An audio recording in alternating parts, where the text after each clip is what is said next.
Nah, ini naga-naganya. Akhirnya si menantu dari Medan ini tak percaya lagi sama mertuanya ini. Ini menurut pendapat. Banyak omong dan janji-janji kosong aja mungkin.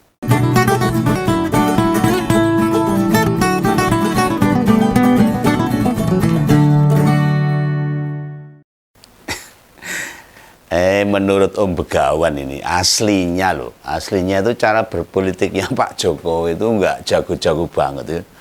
Ya yang membuat dia kelihatan hebat itu ya karena sudah jadi presiden saja. Nah, mau bagaimanapun sikap Mas Bobi itu menjelang pilkada November mendatang mencerminkan itu semua. Jadi benar apa yang pernah disampaikan Bu Mega itu. Tanpa PDIP kasihan itu Pak Jokowi, katanya Bu Mega itu. Ya nggak hanya Pak Jokowi, namun juga anak-anaknya. Lah buktinya Mas Bobi pilih merapat ke Gerindra untuk bertarung di pemilihan gubernur. Ini lawan kader PDIP nanti. Ya memang sih, PDIP belum memutuskan siapa yang bakal diusung sebagai calon gubernur di Sumatera Utara. Tapi nama yang tersedia di PDIP cukup keren juga itu. Ada Pak Basuki Cahayapurnama, Mas Ahok, sama Pak Jarod Saiful lagi ini pasangan waktu pilkada DKI ini. Lantas apa yang menandakan bila Pak Jokowi benar-benar hebat dan tidak? Nah, yang bisa menggambarkan dalam soal pencagupan Mas Bobi banyak banget sih. Ini benar, misalnya membuktikan kehebatan seperti yang disebut-sebut pendukungnya itu. Mengapa Mas Bobi tidak mendaftar lewat PAN atau Golkar? Tidakkah dua partai ini yang siap menampung keluarga besar Jokowi? Nah iya toh, ya ngapain itu Bobi lewat Gerindra? Kan Gerindra itu nggak pernah nawari presiden masuk ke sana, itu kan nggak pernah. Kapan itu nggak ada itu. Ya kenapa Mas Bobi bergabung? Langsung jadi kader dan otomatis punya KTA dari Gerindra loh. Atau pertimbangan politik yang disampaikan tidak sesuai kenyataan. Atau bisa jadi suami Mbak Kahiyang ini ya lebih realistis, lebih faktanya saja ya. Yang sak nyatane wae kepiye itu ya itulah. Lah ciri kedua, sikap Mas Bobi ini gak yakin pengaruh bapaknya akan memenangkan pilgub. Kenapa dia nggak maju dari PSI atau jalur independen saja? Gak berani maju dari PSI atau jalur independen. Ngopo Mas? Harusnya berani no. Perolehan PSI di Sumut dikit. Coba sak nyemit gitu. Dari pemilu kemarin mau untuk 1,82% aja. Ya mau saja dari independen kalau mau, kalau berani. Warga Sumatera Utara, terutama Medan dikonsolidasi, diajak. Bener-bener gak dia punya pendukung yang cukup signifikan di Sumatera Utara. Kerahkan tuh relawan Projo yang katanya peng-pengan, ada Samawi, Bara JP, Seknas Jokowi dan lain-lain. Ya, buktikan itu di Medan sana juga pasti ada lah. Belum lagi relawannya Gibran yang ada di sana, kayak Bolone Mase, ya suruh dukung itu. Masa nggak memenuhi syarat buat mendaftar jalur tol, jalur busway yang renek kendaraan liane itu. Jalur independen yang maksud saya itu. Nah apa sih yang nggak bisa dibuat oleh Pak Jokowi saat ini ketika dia masih menjabat presiden? Lagi pula saat datang ke Gerindra buat mendaftar, kok nggak ikut Mbak Kahiyang? Orang didampingi istri tercinta. Memang beda sama Mbak Selvi atau Mbak Herina. Neng Didi wae bojone lunga ditutke. Gak mau ketinggalan nih.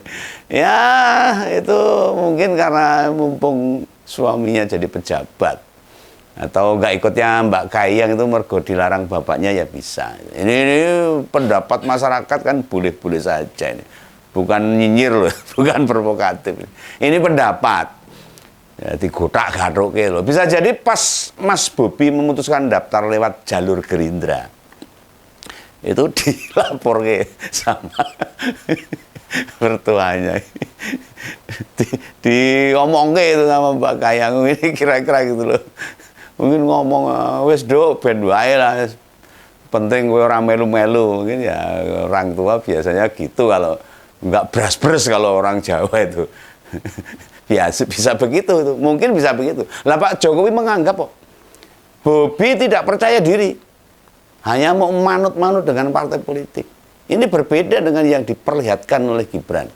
Ya, lihat saja tuh, pas mau ikut wali kota, dia mendaftar dan bergabung di PDIP. Pas mau nyawapres, dilupakan tuh PDIP.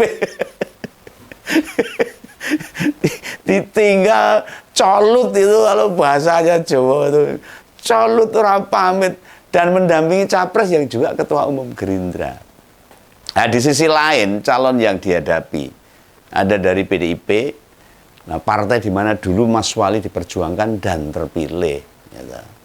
Konco dadi musuh, digedhekke kaya-kaya malah mungsuhi. Ya inilah politik Indonesia ini.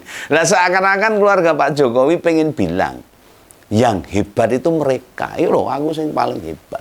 Dan partai politik itu hanya kendaraan saja. Ini mungkin pernyataan seperti itu, menggambarkan seperti itu. Jadi semacam nggak penting itu partai itu. Partai ora penting. Toh yang menjalankan kendaraan kan yang manusia, bukan yang lain. Lah padahal bisa diibaratkan seorang supir itu mesti punya skill, punya keahlian, punya pengetahuan, pengalaman dan sebagainya terhadap kendaraan yang dikendarai. Jam terbangnya harus cukup. Ora mentah nyopir nabrak-nabrak kocur. Lah memangnya orang bisa mengemudikan mobil dijamin bisa ngendarai tank delman dan sebagainya atau speedboat di laut? Ya enggak lah.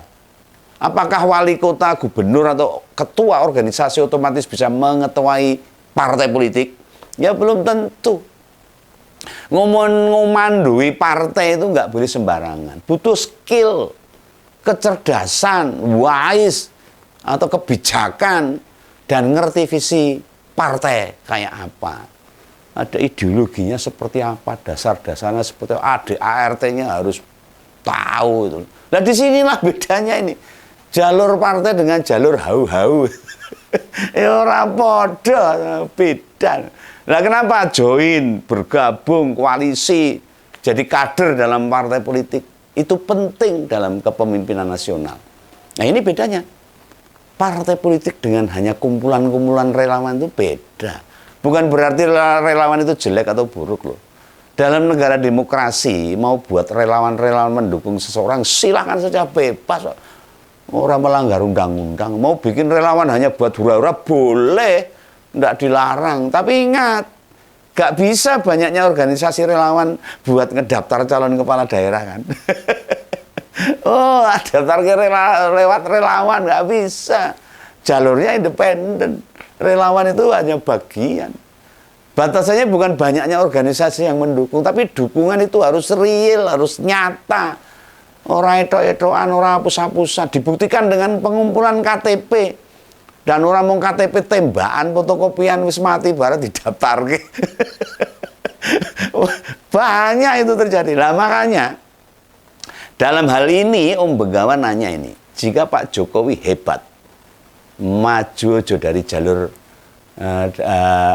maju aja dari jalur independen. Kalau berani loh, kalau hebat loh, minta dukungan dan fotokopi dikumpulkan semua relawan yang katanya jutaan itu. Itu sebagai bukti syarat dukungan.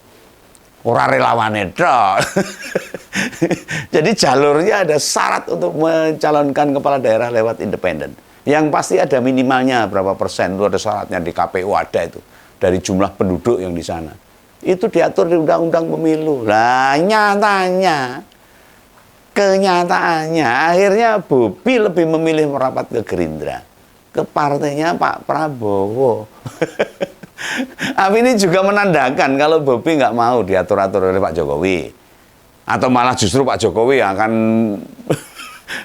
mecah anak-anak mantune bener ngene partai liyane kabeh benek diisi keluarganya Pak Jokowi, ya bisa. Atau mungkin Bobi lebih milih diatur-atur Pak Prabowo. Siapa yang tahu? Lama Mas Bobi nggak tahu. Keduanya ada kerenggangan sekarang. Nggak melihat ke situ. Lihat saja waktu di acara World Water Forum di Bali kemarin tuh, saat mengenalkan Pak Prabowo, bila benar-benar lagi gak ada masalah, pasti disuruh maju no, atau bersebelahan sama Pak Jokowi. Dikenalkan juga lugu. Kenyataan tidak. Dia hanya berdiri saja di kursinya, gak ada visual juga yang menunjukkan saat bertemu, menjamu, atau bicara bilateral dengan kepala negara yang lain. Pak Prabowo mendampingi Pak Jokowi, belas reneng, gak ada itu. Yang ada hanya saat Pak Jokowi menyambut Mbak Puan malahan itu. Mesra, aku ya gumun. Itu yang nyebar kemana-mana itu. Lah dulu pas acara G20 atau G20 atau basa Jawane G20 Pak BY sama Bu Mega diundang loh. Sekarang enggak tuh. Enggak tahu ada apa tuh. Mantan presiden enggak dihadirkan. Ya inilah analisis Om Begawan yang memang mencermati perkembangan politik kekinian, yang fresh itu, yang fakta. Meski pendukungnya Pak Prabowo sama Pak Jokowi anyel, yuk nyebut aku ngawur, nyinyir, provokator dan sebagainya. Apa yang tak sampaikan sekarang ini belajar dari proses-proses yang terjadi menjelang pencalonan Gibran waktu dulu itu. Saya nganyel ke.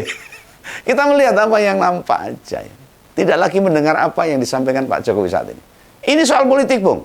Soal dukungan, soal siapa kemana, bukan tentang kebijakan negara.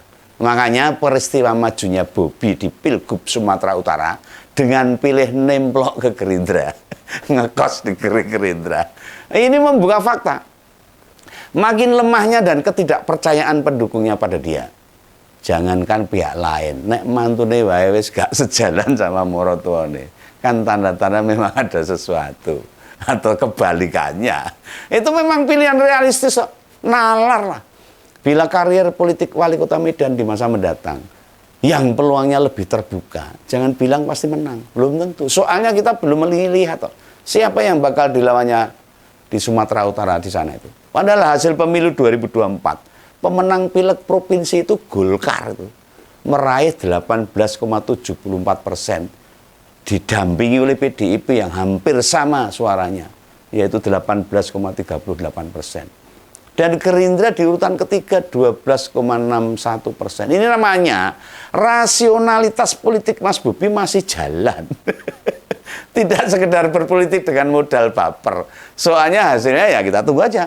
November mendatang hasil pilkada Sumut gubernur yang akan terpilih. Siapa lawan Bobi di sana? Kita tunggu aja. Ini komentar Om Begawan, pendapat Om Begawan. Salam ngompol, salam Begawan. Dadah.